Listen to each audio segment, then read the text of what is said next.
So you spend hundreds, maybe thousands on mics, interfaces, and plugins.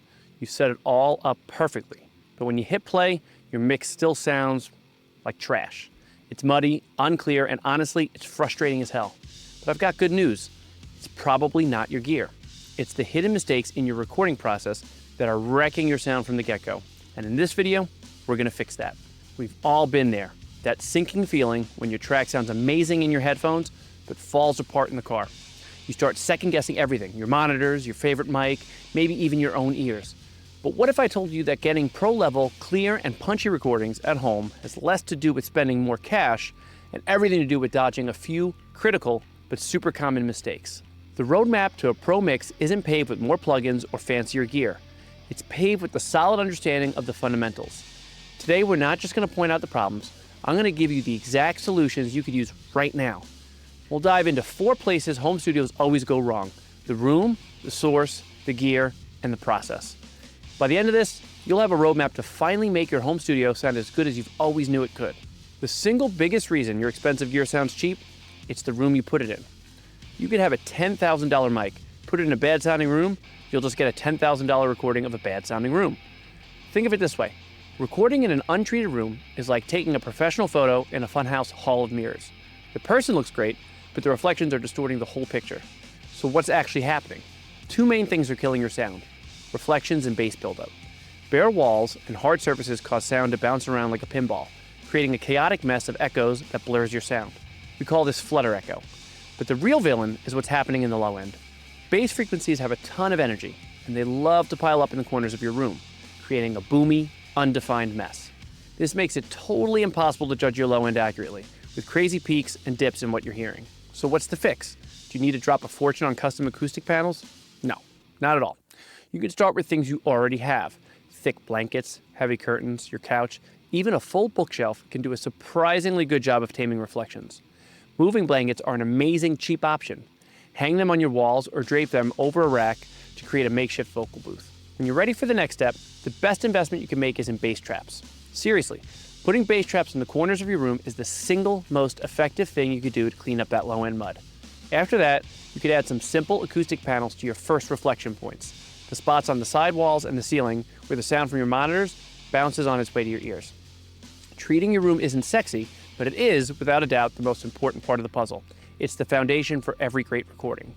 There's a classic saying in audio: garbage in, garbage out. It just means you can't fix a bad recording in the mix. No amount of EQ or compression is going to rescue a vocal that was distorted on the way in, or a guitar that was recorded with a mic in the wrong spot.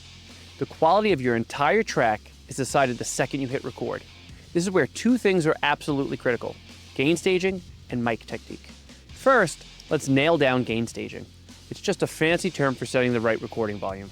So many home producers either record way too quiet, forcing them to crank the volume later and bringing up all the background noise, or they record way too hot, which causes clipping. Clipping is a nasty digital distortion, and you can't undo it.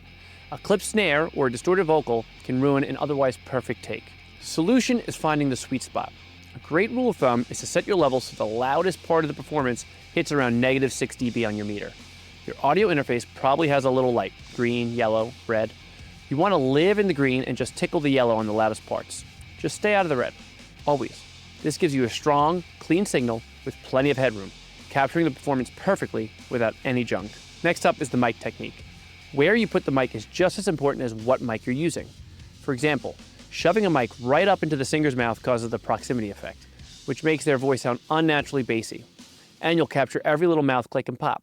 But put it too far away in a bad room, and you'll record more of the room's nasty sound than the actual singer. Same goes for instruments. Miking an acoustic guitar right up in the sound hole will just give you a boomy, muddy mess. The key here is to experiment. For vocals, start about 6 to 12 inches away with a pop filter in between. For an acoustic guitar, try pointing the mic towards the 12th fret instead of the sound hole to get a much more balanced tone. Tiny changes in angle and distance make a huge difference. Getting the sound right at the source isn't a suggestion, it's a requirement for pro-sounding music. It makes mixing easier, more fun, and leads to a way better final track.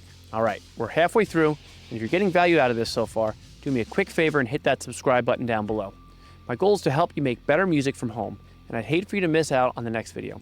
Now let's get back into it. Okay, let's talk about gear. This is where so many of us get it twisted, We're made to believe that the secret to a pro sound is that one magical, expensive piece of gear. But while good gear is nice to have, it's not the magic bullet you think it is. The biggest gear mistakes aren't about having cheap stuff, they're about choosing the wrong stuff, and more importantly, not being able to actually hear what you're doing. First, let's just bust a myth that expensive is always better. A $1,000 condenser mic isn't better than a $100 dynamic mic like an SM57. They're just different tools for different jobs. Using a super sensitive condenser mic on a screaming metal singer is just the wrong tool. The goal isn't to own the most expensive gear, it's to understand what your gear does and pick the right tool for the job. A smart, budget-friendly setup will beat a poorly chosen expensive one any day of the week. But the most critical gear mistake is all about your monitoring. You cannot mix what you cannot hear accurately. Mixing on cheap earbuds or even on decent monitors in a bad room is like trying to paint a masterpiece while wearing sunglasses. Most consumer headphones are designed to make music sound better, usually with a massive bass boost.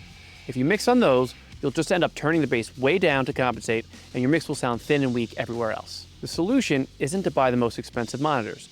The solution is to learn your speakers or headphones, whatever you have. The best way to do this is with reference tracks.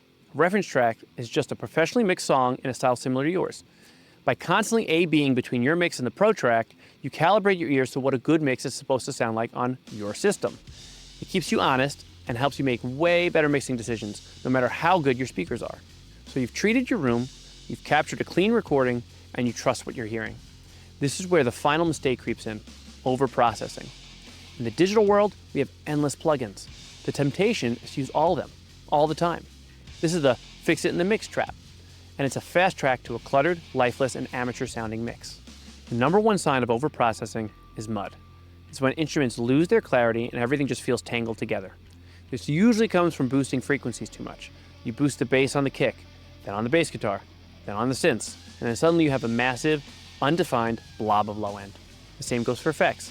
Drenching every single track in its own unique, massive reverb will turn your mix into a soupy mess in a hurry. So what's the secret? Adopt a bit of a less is more mindset. Before you reach for an EQ to boost the frequency, ask yourself, can I get the same result by cutting that frequency and something else that's getting in the way? This is called subtractive EQ, and it's a superpower for creating clarity. If your vocal and piano are fighting in the mids, for example, just decide which one is more important and use a small EQ cut on the other to carve out a little pocket for it. The same idea applies for everything else. Don't just slap a compressor on every track because you feel you're supposed to. Ask why. Are you trying to control a wild performance, add punch, or just shape the tone? Use plugins with purpose, not just out of habit. And for reverb, try setting a few different instruments to the same one or two reverbs. This helps glue your mix together and create a sense of a real space without the clutter. A great mix isn't about what you add, it's about what you take away to let the important stuff shine. So you see, the reason your home recordings might not be hitting the mark rarely has anything to do with you needing more expensive gear.